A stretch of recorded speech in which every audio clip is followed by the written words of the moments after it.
I found a Fagus, and look, I almost forgot. It's the same like the oak tree. They keep their leaves. Look at that Fagus.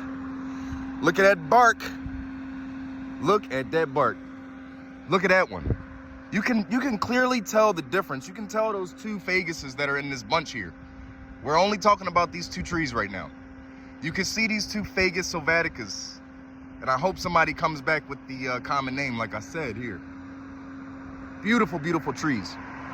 I wish I came out here yesterday to show you guys how it looks when it rains.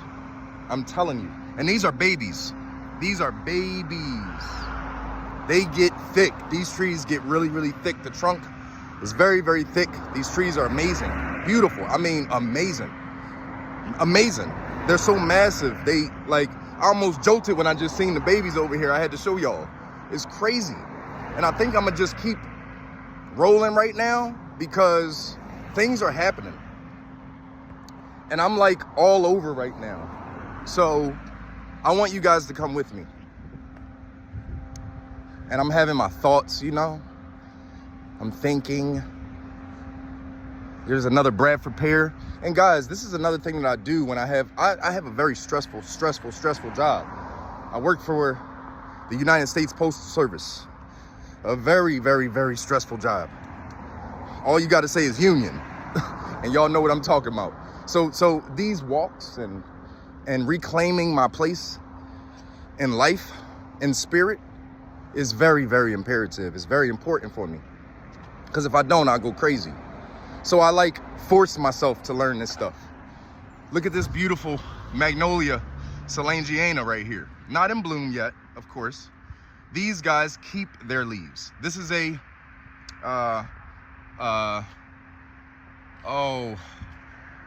broadleaf evergreen is what they call it.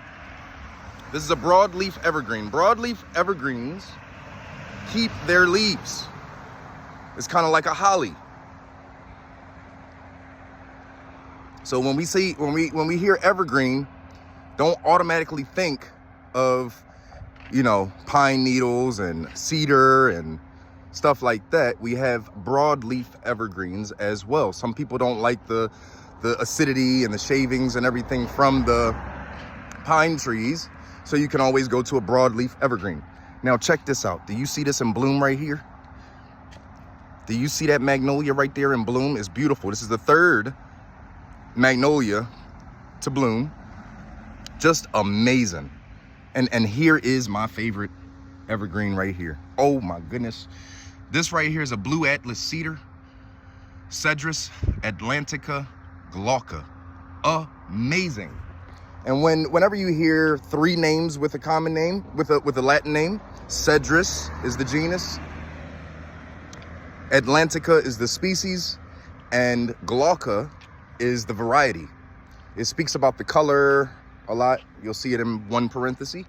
It'll speak about the color or the shape or, you know, something about it that's different from its normal genus and species. Now let's get up close on it. Look at that. Just phenomenal. Look at this. And y'all see why this is my favorite evergreen ever in the world. You see that? And you can't tell somebody something. That thing right there is no joke. It's not a game. And here again is the magnolia. Now, with our magnolias, we have different cultivars. Like I said, I just said a Magnolia Solangiana.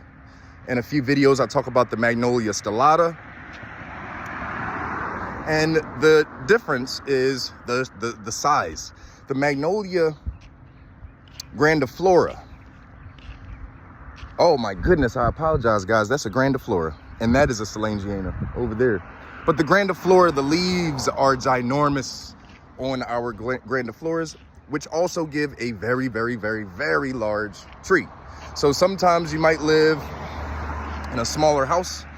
You might love the smell of the Magnolia Solangiana, of the grandiflora, but you need a smaller tree to fit in your size. So you might want to go with a stellata, a star magnolia. Still beautiful. The flowers are amazing, but you will have to change your size Always understand. There goes another Solangiana. A Solangiana, magnolias are a lot smaller. A lot smaller. These are not broadleaf evergreens. These trees do lose their leaves, but as you can see, the size is still very beautiful.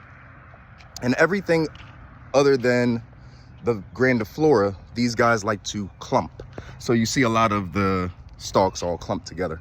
So that's a dead giveaway for a magnolia. Hello, how you doing? Good. Dead giveaway for the magnolia is those clumps. Another one that does that is a birch. Betula. B-E-T-U-L-A. Oh, look at this. These are Kwanzaa cherries.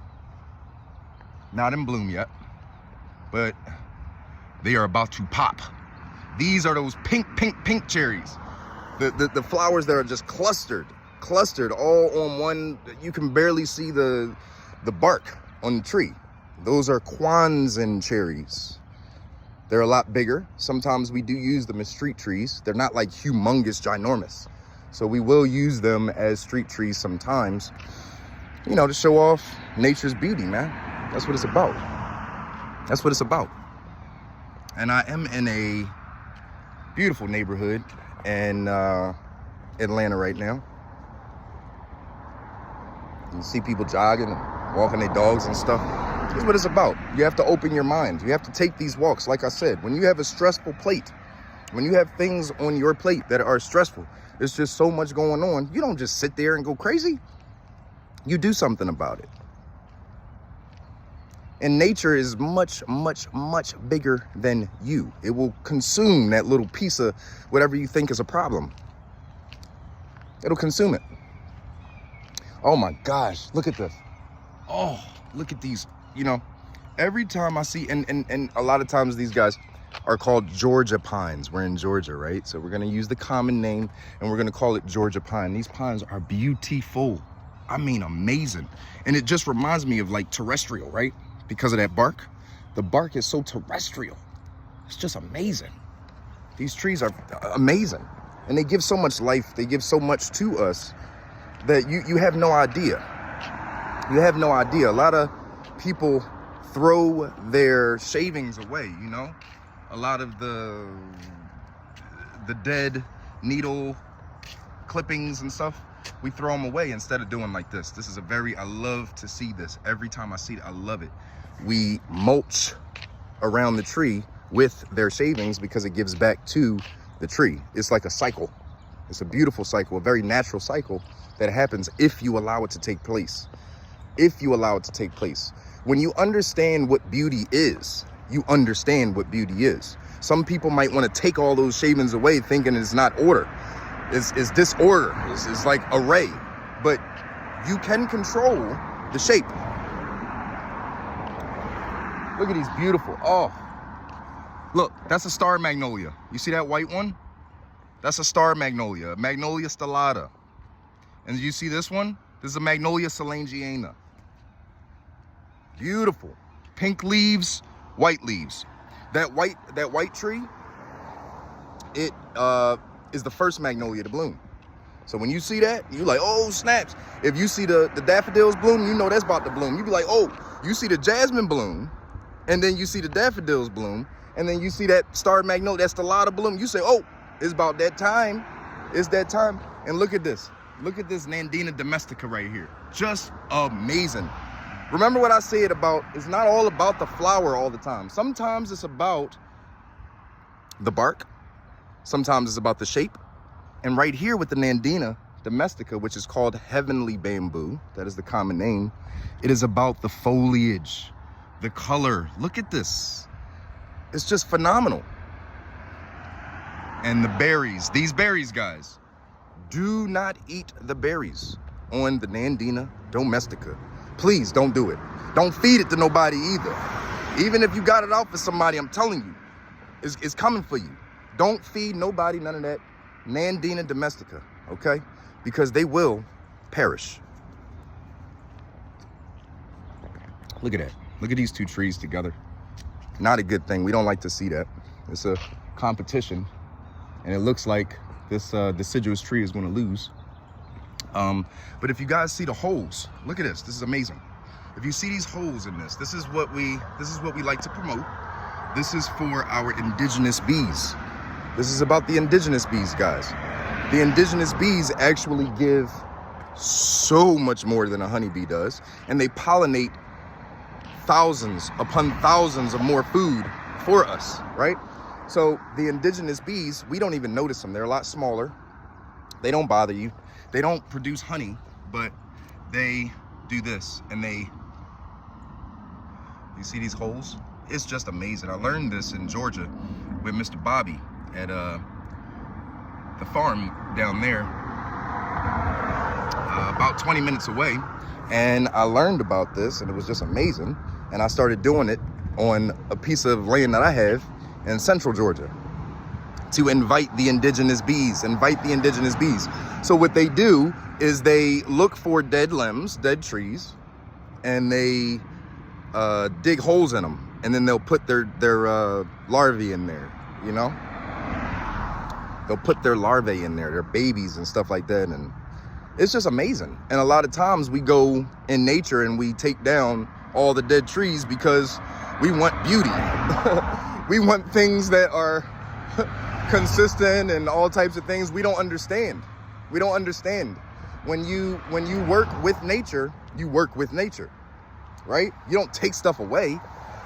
When you chop down all of these trees that are dead, you take away the insects that are heavily benefiting us. Heavily. We cannot do what an indigenous bee can do. And every region has an indigenous bee. Every region has one. And they are so much more useful than a honeybee. For a honeybee, yeah, we really produce the honey. We rob them of their honey pretty much. And they share it with us. We won't say that. They share the honey, but that's it. That's it. There's a few other things that we do. Is very medicinal. Their honey is. But nothing compared to an indigenous bee. Nothing compared to an indigenous bee. I work hand in hand with these insects, man. Hand in hand. It's time to stop being afraid. I have a video on YouTube too, talking about, I was in a swarm of wasps. It was wasp. And I was just standing in the swarm, and I took the video. I said, look, they wasn't bothering me. They wasn't worried about me. It's about the energy. It's always about your energy. And as the time goes on, and as people are starting to see the truth and understanding the truth about spirit and how it works and how to manipulate it, you understand that your spirit is everything, and your energy is everything. Sorry. You understand that energy is everything, so you must remain constant. Those wasps were not worried about me at all. They had a job to do, and that's what I was saying in the video. Look, they just all around me. Like, right, man, it was crazy. All around. Now, I had another interaction in Maryland, in Princess Anne, Maryland, with carpenter bees. Same thing. Now, carpenter bees will bite you, but it's like rare. They're not worried about you. Most people are afraid of them. They don't like the sound, but they just want to check you out. They just want to check you out.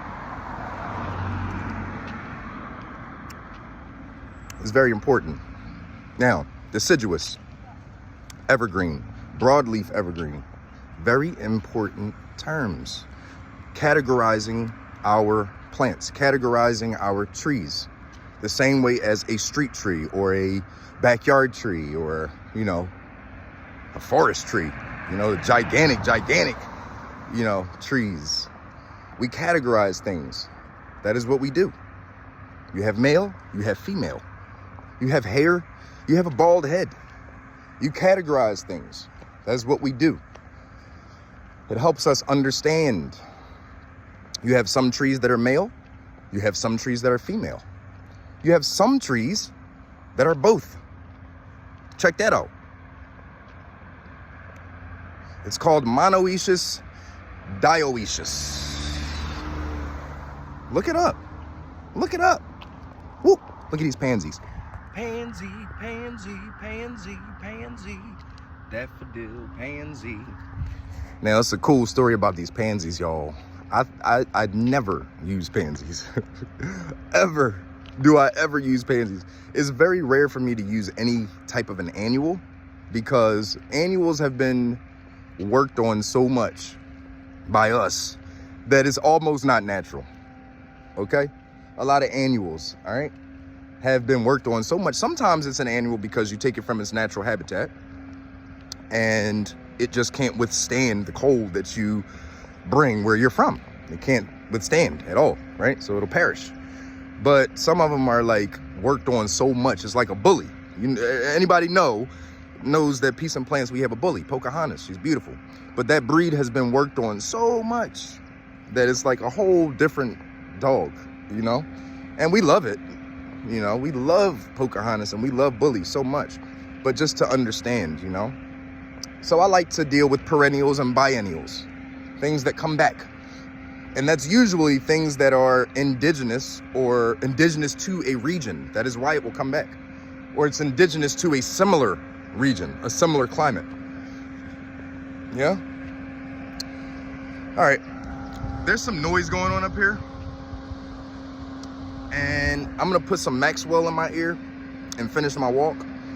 Upload some of these videos and get back with y'all. Okay? Any questions, please leave them down there. We'll do a lot more of these plant walks. Oh, we about to pass these. We about to pass the beaches. Oh, we already passed them. Look. Bam. Yeah.